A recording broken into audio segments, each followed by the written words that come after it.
সাগরের পানি সরাসরি শুকিয়ে লবণ হচ্ছে না পটিয়ায়। এখন লবণ উৎপাদন হচ্ছে ইন্দ্রপুল লবণ শিল্প এলাকার পরিত্যক্ত লবণের পানি আর মিঠা পানির সমন্বয়ে। আর এসব লবণ ব্যবহার হচ্ছে মাছের খামার, কৃষিকাজ, মাছ ও চামড়া সংরক্ষণ সহ নানা কাজে। লবণ ক্রাশিংয়ের পর কারখানার পরিত্যক্ত পানি জমিতে আনা হয়। এর সঙ্গে পার্শ্ববর্তী চানখালি খালের মিঠা পানি মিশিয়ে সেটা পলিথিনের উপর রোদে শুকিয়ে রেখে ৫ থেকে ৭ দিনের মধ্যে লবণে পরিণত হচ্ছে। এ লবণ প্রতি কেজি বিক্রি হচ্ছে ৬ থেকে ৭ টাকায়।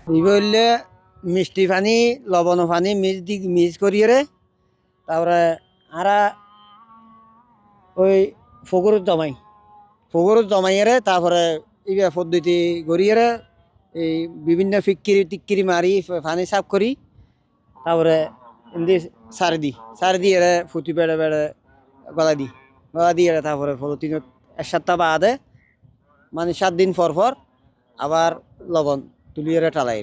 লবণ ব্যবসায়ীরা জানান, প্রায় ৭ থেকে ৮ বছর আগে থেকেই ইন্দ্রপুলের লবণ কারখানার পরিত্যক্ত পানি পুনরায় রোদে শুকিয়ে লবণ তৈরি করা হচ্ছে। এটা শুধু পটিয়াতেই হচ্ছে, দেশে আর কোথাও এভাবে লবণ উৎপাদন করার নজির নেই। আসলে এখানে আমাদের নিজস্ব বা অন্যান্য লোকদেরও কিছু মাঠ আছে, জমি আছে, ওগুলো আগে ওভাবে খালি জমি ছিল। কেন আমরা প্রযুক্তি বের করে আমাদের মিলের যেগুলা ওয়াশের কাঁদাগুলা দিয়ে আমরা আবার মিঠা পানি দিয়ে ওগুলো পানি তৈরি করে আমরা ওখানে মালগুলো উৎপাদন করতেছি।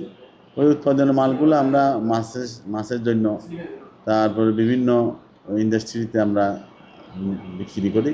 ব্যবসায়ীরা আরও জানান, মাঠে উৎপাদিত লবণ মান বেঁধে ৪০ থেকে ৫০ কেজির বস্তা ৬৩০ থেকে ৭০০ টাকা। ক্রাশিংয়ের পর আয়োডিনযুক্ত লবণ ২৫ কেজি প্যাকেট করা কার্টন ৩১০ থেকে ৩৩০ টাকায় বিক্রি হয়। তবে ইন্দ্রপুলের জমিতে যে লবণ হচ্ছে তা খাওয়ার উপযোগী নয়। ৭-১০ দিন লাগে। ৭-১০ দিনের ভিতরে এবার মানে তুলিয়ে তালাইয়ে তারা মাডল লই যাই তারা সাপ্লাই।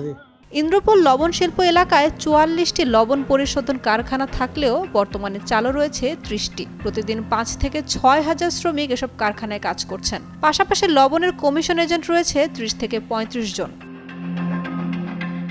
জানা যায়, পটিয়া ইন্দ্রপুল লবণ শিল্প এলাকার এক সময়কার চাষাবাদের অনুপযোগী পরিত্যক্ত এসব জমিতে লবণ চাষ করে মৌসুমে প্রায় ১০০ একর জমিতে ৮ থেকে ১০ হাজার মেট্রিক টন লবণ উৎপাদন করা হচ্ছে, যেখানে ৮ থেকে ১০ কোটি টাকা আয় করছেন ব্যবসায়ীরা। কাউসার আলমের পাঠানো তথ্যচিত্রের ডেস্ক রিপোর্ট। উর্মি আক্তার সোমা, কালের কণ্ঠ।